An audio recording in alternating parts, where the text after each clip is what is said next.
When I complete a reading, there is two questions that I ask at the start. The first one is, have you had a reading before? The reason why I ask this question is that if someone says no, then I know that I have to do an explanation on what's going to happen, what I need from them, and explain the whole process. If they say yes, I don't need to worry about it. My next question is that I ask them is why they're here. So confirming, is it a mediumship reading, psychic reading, something else? Because by the time that they book, there is some time that passes and something might have come up. And so the original intention on why they booked their reading, maybe mediumship, is now not as relevant as the day that we're having the reading, and maybe something's happened in their life. And so now we need to shift in that psychic space. So I like to just double check just in case things have changed. So when doing a reading today, they booked a hybrid. So a hybrid reading is where we have both objectives. We want to connect with someone in spirit and have a conversation with them and touch on some things and find out what's going on in our life. So it's a little bit of everything. And so this is what was booked. And so as we're kind of connecting in, I have a whole process when I connect in a hybrid reading because I know that once I open the door to spirit, they're going to dominate the time. So they're going to go second. I want to cover off the psychic things first. I get all those kind of looked at, tabled, expressed, and then invite the loved one in to have the conversation. Otherwise, sometimes once you invite them in, it's hard to get them to stop talking.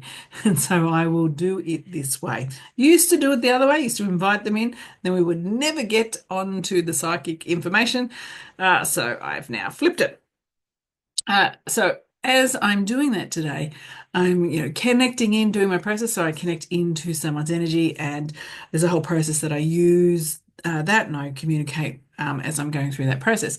So I'm trying to communicate what's coming up in that aura. So it's all kind of words like about the individual that's coming up. And as I attempt to do this, straight away, almost like from behind my shoulder comes rushing in the person's sister, and they are just like talking over me and they're actually talking through me. So when I communicate psychically, it's very much how I communicate. There's going to be ums and ahs. I'm going to pause. I'm going to find the words for what I see, hear, and feel. Sometimes compared to other communication, it can feel a little bit clunky for me. That's my process though, because I want to be as accurate as possible. And so I want to give myself the space to find the words for what I see, hear, and feel. This is not what was happening. Her sister was coming through and speaking through me in a channeled space. So when I am channeling, there's no ums and ahs. Sometimes I don't even know if I'm breathing, stopping to catch a breath, but obviously I am. It just flows out. So there is no pauses at all. It's just words, words, words, words. It's very fluid, very smooth as it comes through. So this is what her sister was doing. She was forcing her way through that way, knowing that that is different even to in a mediumship space, which is evidential. So let's get a piece of evidence, give it, verify, get another piece of evidence, give it, verify. The sister was using channeling to come through because she knew it was the only way to do it. So as I'm kind of doing this, it was like a battle for my voice box.